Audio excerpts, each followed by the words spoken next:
Good evening mga mi! Samahan nyo kami ngayon at ipapasyal natin ang mga bata dito sa Peryahan or Carnival. Dahil nga malapit na ang araw ng Sudapin, dito meron pong Peryahan. Ang location po ng Peryahan na ito ay andito lang po sa Purok 7 ng Sudapin. Before po kayo makarating ng Sibog Elementary School, andito lang po sa left side ng National Highway dito sa Barangay Sudapin. Of course, sa mga bata pa lang tayo, masaya na po tayo kapag nakapunta tayo sa mga carnival o sa mga Peryahan. Of course, ang mga bata din ngayon, gustong gusto ding makapunta o makarating dito sa Peryahan para makita naman at maka-experience sa mga rides. Kaya nga ang una naming pinuntahan ay ang rides ng Vikings. Dahil nga itong si Vincent ay gustong gusto niya sumakay at maka-experience kung ano nga ba ang feeling kapag nakasakay sa Viking. Pag gusto niyo pong sumakay dito sa Viking ay maghanda lang po kayo ng 60 pesos. Ayan na nga ang mukha ni Vincent, excited na at pati din si Kuya Javi niya. At eto na nga at sasakay ni sila sa Viking. As batang 90s, kung i-recall ko ang aking experience sa carnival, wala talagang Viking noon, walang rides na ganito. Kaya naman kung gusto mo rin sumakay o batang 90s ka rin, sumakay ka na sa Viking para hindi ka naman mag-ignorante kung anong feeling mo kapag nakasakay ka na sa ride na ito. At eto na nga, moment of truth na ng mga batang ito, lalong-lalo na sa mga first timer. Kitang-kita naman talaga ang tuwa at galak sa mga mukha nila, pero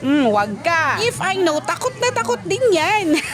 Pero eto na nga, yung kapupulutan natin ng aral na kahit takot tayo sa isang bagay, kailangan pa rin natin subukan. Dahil kung hindi mo titibayan ang loob mo at hindi mo sinubukan ng isang bagay, hindi mo talaga ito ma-experience. Kaya nga napaka-importante na kahit bata pa sila, pupush na natin sila kahit alam natin na takot sila kasi first time nila. Dahil paano nila ma-experience o ma-appreciate yung experience na mararamdaman nila o ma-feel nila sa mga bagay na ganyan kung hindi natin sila hahayaang subukan ito. At eto na at umandar na si Viking. Sa mga puntong ito ng video, makikita ninyo na talaga namang galak pa o may galak pa sa mukha ng mga bata. Pero maya-maya makikita ninyo kung paano sisigaw si Vincent dahil hindi niya kaya.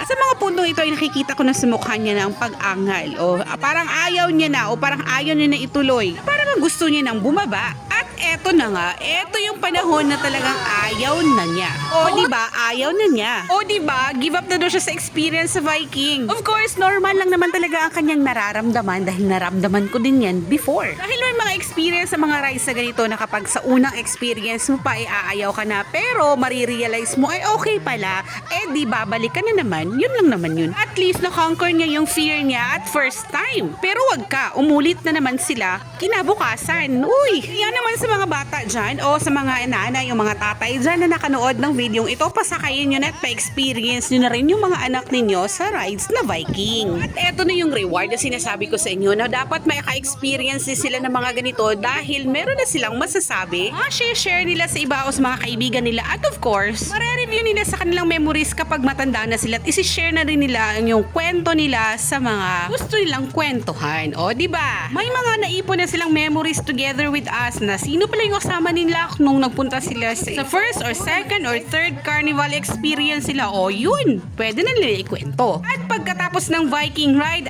dumiretso na naman tayo dito sa next stop nila. Pasimplihang pa-shoot lang ng mga bagay-bagay dyan sa harapan. And of course, kapag marami ka mga bagay na shoot dyan sa harapan nila, meron ka ding reward. Kay Vincent, nakakuha siya ng isang supot ng maliliit na chocolates. 30 pesos nga ang bawat magazine at kapag naubos mo na ito, mag-reload ka na naman, 30 pesos na naman ulit. At pareho din sa experience ni Javi. 30 pesos din ang nabayaran namin sa isang magazine at meron din siyang reward pagkatapos niyang tumira. Nagugustuhan din ito ng mga anak nyo, lalong-lalo na at mga lalaki din ang mga anak nyo. At of course, pwede din ito sa mga babae. At ayan na nga't nakuha na ni Vincent ang kanyang reward. Ang mga ganitong palaro sa Peryahan ay talagang classic na kasi nung bata pa ako, meron ang ganito. At naging all-time favorite talaga nito ng mga bata. Kaya naman, ipa-experience nyo din ito sa mga anak ninyo, mga mamis. Dahil worth it din ang ma-experience sila dito. And of course, matatapos ba ang gabing ito kapag hindi ka nakasakay sa Ferris wheel?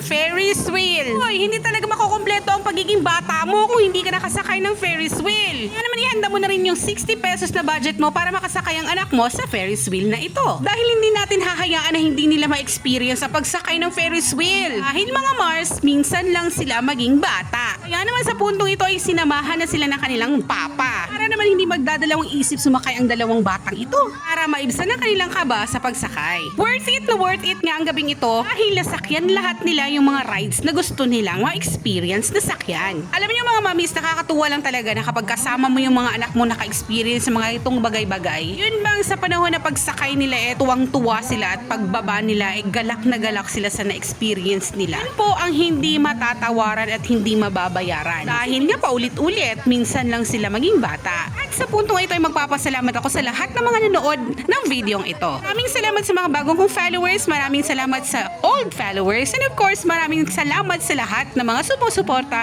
sa page kong ito. At kung gusto niyo ipa-experience sa mga anak ninyo sa mga rides na ganito, mga simple, pero the best naman ang memories na ibibigay sa kanila, pumunta na kayo sa Barangay Sudapin at nang ma-experience din ninyo ng mga anak niyo ang mga rides dito.